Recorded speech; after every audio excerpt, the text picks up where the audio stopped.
だったあのはいい一撃だったアスカ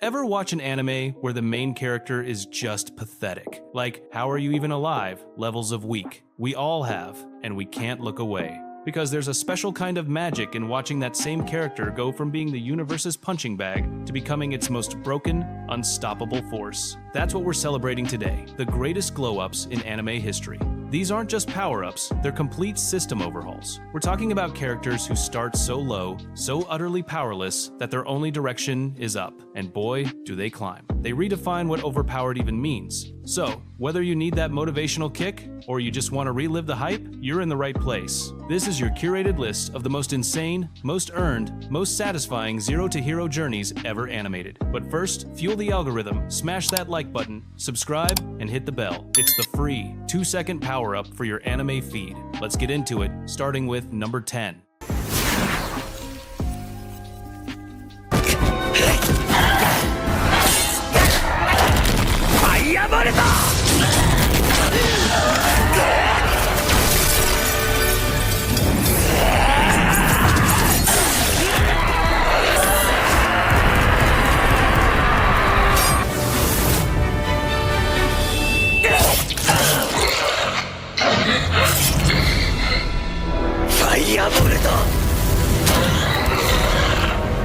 Number 10. Is it wrong to try to pick up girls in a dungeon? Dan Maki. Okay, real talk. The title is a whole meme, but strip that away and you've got one of the purest, most satisfying, weak to strong engines in the business. Bel Cornell isn't just weak, he's a walking apology in the first episode. The sole member of the Broke, one-person Hestia Familia, he's a rookie adventurer who can barely handle the first floor of the massive dungeon under Orario. He trips, he's naive, he gets saved by the legendary swordswoman Eyes Wallenstein, and his entire motivation is, admittedly, a little horny-brained at the start. But here's the magic. Bel's secret weapon isn't a hidden lineage or a cheat skill given by a god at first. It's a sheer, unadulterated, and incredibly rare trait. A pure heart and a relentless drive to catch up to his idol. This manifests in his realist phrase skill, a growth cheat that literally makes him level up faster the stronger his feelings and the more desperate the fight.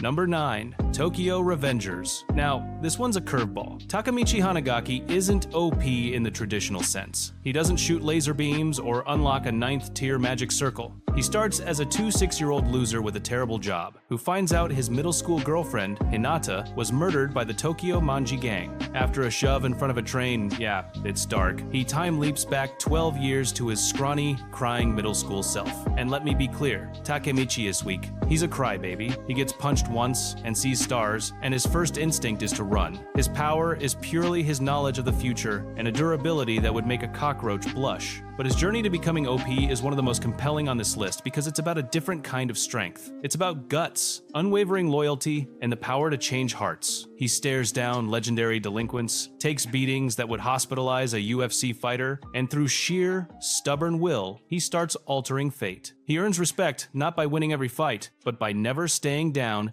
and by caring more deeply than anyone else.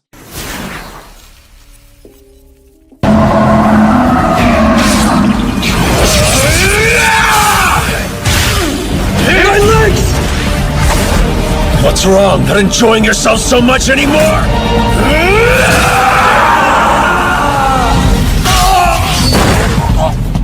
Number 8. Attack on Titan. Hold on, before you come at me, Eren had the founding in Attack Titan from the start. Technically, yes. But in the beginning, Eren Yeager was all rage and zero skill. When the Colossal Titan first appeared, he was a powerless kid watching his mother get eaten. Even after discovering his titangent shifting ability, he was a mess. He couldn't control his transformations, he lost fights constantly, and his first foray as a Titan resulted in him going berserk and attacking his own ally. In training, he was middling. His early use of the Attack Titan was brute force without finesse. Eren's journey to becoming one of the most formidable and terrifying beings in his world is a grueling, decades-long grind of physical training, brutal combat experience, and horrific psychological evolution. He goes from a boy who can't land a clean hit with his ODM gear, to a master of aerial combat, to a strategic manipulator of a war that spans continents.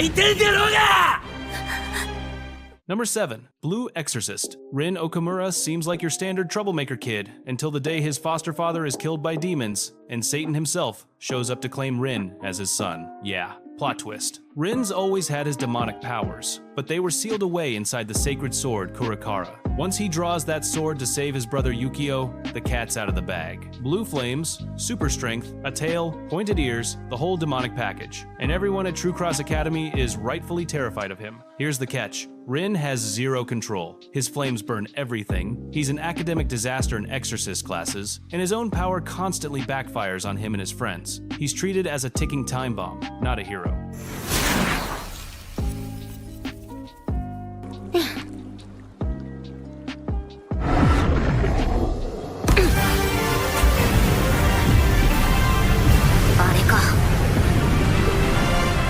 Number 6. That time I got reincarnated as a slime. Talk about starting from the bottom. Satoru Mikami begins his new life not as a knight or a prince, but as a blind, deaf, immobile, literal slime, the weakest monster in the fantasy handbook. But this is where the genius and the fun begins. Rimuru Tempest's rise isn't about grueling training montages, though there's some of that. It's about intelligent, strategic application of a unique cheat skill, Predator. Able to absorb anything and acquire its abilities, Rimuru starts small, consuming herbs, a little magical wolf, and rapidly snowballs. He gains a human form, powerful magic, and the loyalty of a destroyed goblin village, and then he doesn't stop. He befriends and names legendary monsters, each naming granting him insane power boosts. He builds a nation. He becomes a demon lord. Rimuru's progression is exponential, creative, and deeply satisfying because it's paired with a focus on diplomacy and community building.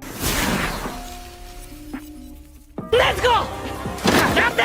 日の神様になりきるんだ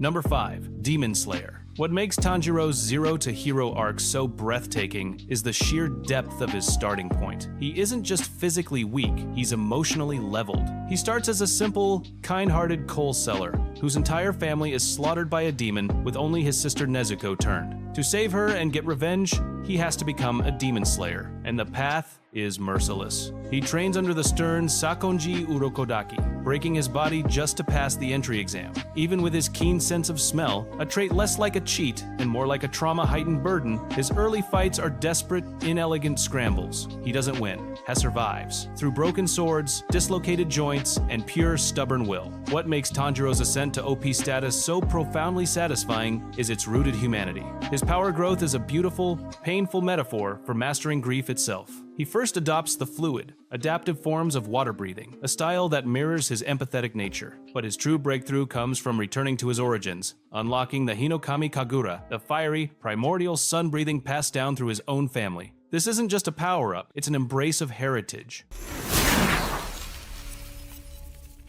Number 4. Jobless Reincarnation. This is the granddaddy of the modern isekai progression fantasy, and it doesn't cut corners. Rudius Greyrat is reborn into a magical world with the memories and regrets of a 3-4-year-old neat shut-in. While he has a head start in mental maturity and retains the ability to read, he begins with the frail body of an infant and no inherent magical or physical prowess. His weakness is his past life trauma and his new, entirely normal physiology. But Rudius is a prodigy of the hardest working kind. He starts chanting magic incantations in his crib. He practices mana circulation relentlessly, a staggering, detailed accumulation of magical power earned through decades of study and life or death combat, paired with a slow, painful maturation of the soul.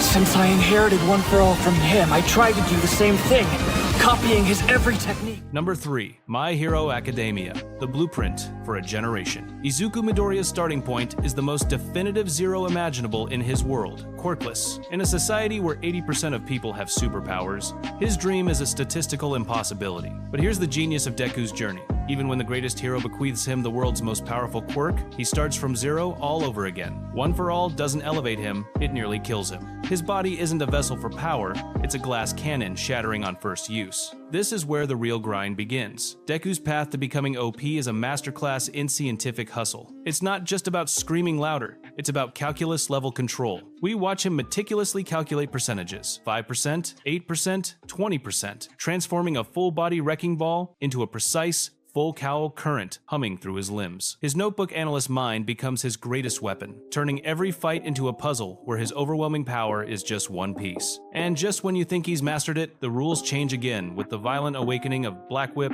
Float, and the other vestige quirks. Number 2, Black Clover. If Deku is the strategic analyst, Asta is the raw, screaming, unbreakable phenomenon. His weakness isn't just a lack of power, it's a fundamental absence in a world where magic defines your worth, your future, your very existence. Born with zero magic in the Clover Kingdom, he's not just an underdog, he's a cosmic joke. But Asta does something revolutionary. He weaponizes his lack. While everyone else is looking inward for mana, he turns outward, forging a body of pure, stupidly ripped muscle through years of physical torture disguised as training. His power doesn't come from within, it's a reaction. His indomitable, never say die spirit is so potent it literally summons a grimoire from the underworld. Meteor Thrust!